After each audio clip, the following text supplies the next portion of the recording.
విక్రమార్క గారు పర్యటిస్తుంటే కార్యనిర్వాహక అధ్యక్షుడిగా మహేష్ గౌడ్ గారు గాంధీ భవన్ వదలకుండా అక్కడ కూర్చొని సమస్యలతో వచ్చేటోళ్లను పంచాయతీలు పెట్టేటోళ్లను రకరకాల విన్యాసాలు చేసేటోళ్ళు అందరిని కూడా సమన్వయం చేసుకుంటూ గాంధీ భవన్ దగ్గర కాపలాగా ఉన్నాడు కాబట్టి నేను పిసిసి అధ్యక్షుడిగా వారి కార్యనిర్వాహక అధ్యక్షుడిగా ఈ పార్టీ అధికారంలోకి రావడానికి మేమందరం కూడా ప్రయత్నం చేసినాం.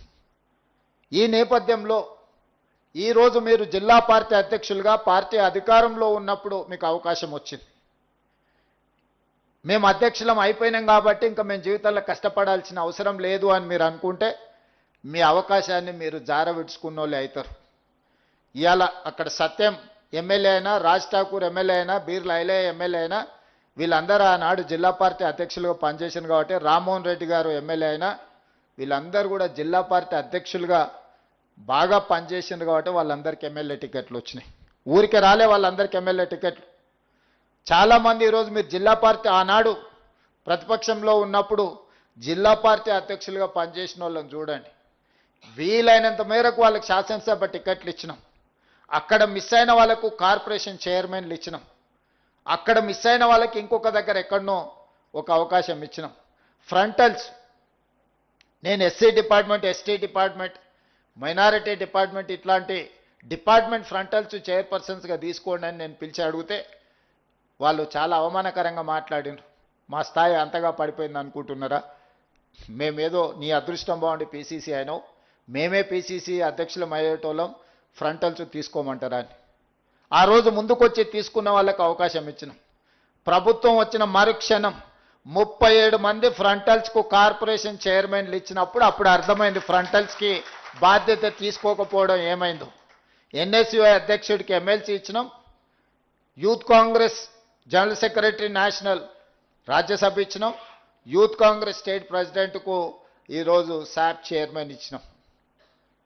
ప్రతి ఒక్కరికి పార్టీ బాధ్యత తీసుకున్న వాళ్ళను ప్రభుత్వంలో భాగస్వాములను చేసినాం. ఈరోజు 67 మంది కార్పొరేషన్ చైర్మన్లు అయ్యిండ్రు అని అంటే పార్టీ బాధ్యత చేసిన వాళ్ళని ఎతికి మరీ వాళ్ళ కార్పొరేషన్ చైర్మన్లు, ఎమ్మెల్యే టికెట్లు, ఎంపీ టికెట్లు ఈరోజు ఇవ్వడం జరిగింది. మీకందరికీ కూడా నా సూచన ఒక్కటే, మీ ప్రతి చర్య మేము గమనిస్తూనే ఉంటాం. ప్రతిరోజు మార్కులు వేయదు పార్టీ. మనం ఎంత బాగా చదువుకున్నా సంవత్సరానికి ఒకటేసారి పరీక్షలు పెడతారు. ఆ పరీక్షలల్లో మన రిజల్ట్ తెలుస్తుంది. మీకు కూడా మీరు ఏమనుకుంటున్నారంటే మేము ఏం చేసినా ఎవరు చూస్తలేరు, ఎన్నికల ముందల ఎవరో నాయకుడిని పట్టుకుంటే ఆ కోటాలనో ఈ కోటాలనో వస్తుందని. ఇక ఏ కోటాల్లో మెరిట్ కోటా ఒక్కటే ఉంది కాంగ్రెస్ పార్టీలో. మీరు ఆ మెరిట్ కోటాల పాస్ అయితేనే మీకు ఏదైనా అవకాశం వస్తుంది. ఆల్రెడీ ఒక మెరిట్ కోటాలో మీరు జిల్లా పార్టీ అధ్యక్షులు అయినరు.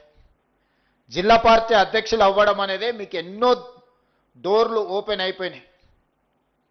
నన్ను కలవాలన్నా, లేకపోతే పిసిసి అధ్యక్షుని కలవాలన్నా, లేకపోతే సచిన్ సావంత్ గారిని కలవాలన్నా, ఏఐసిసి సెక్రటరీ గారిని కలవాలన్నా మీరు జిల్లా పార్టీ అధ్యక్షులు కాకపోతే మీకు అంత సులువు కాదు. ఈరోజు మీరు జిల్లా పార్టీ అధ్యక్షులు అయినారు కాబట్టి ఒక 50 మందిని రూమ్లో కూర్చోబెడితే జాతీయ స్థాయి నాయకులందరితో ఈరోజు మీరు ప్రత్యక్షంగా కొన్ని గంటల సమయము వాళ్ళతో కలిసి మాట్లాడడానికి, కార్యక్రమంలో పాల్గొనడానికి అవకాశం వచ్చింది. జిల్లా పార్టీ అధ్యక్షుడు అనే పదవి చాలా డోర్లు కాంగ్రెస్ పార్టీలో ఓపెన్ అయిపోతాయి. రేపు పొద్దుగాల ఇదే రూమ్లో రాహుల్ గాంధీ గారు వచ్చి కూర్చుంటారు. రేపు పొద్దుగాల ఇదే రూమ్లో మల్లికార్జున్ ఖర్గే గారు వచ్చి కూర్చుంటారు. రేపు పొద్దుగాల ఇదే రూమ్లో శ్రీమతి ప్రియాంక గాంధీ గారు వచ్చి మీతో మాట్లాడతారు.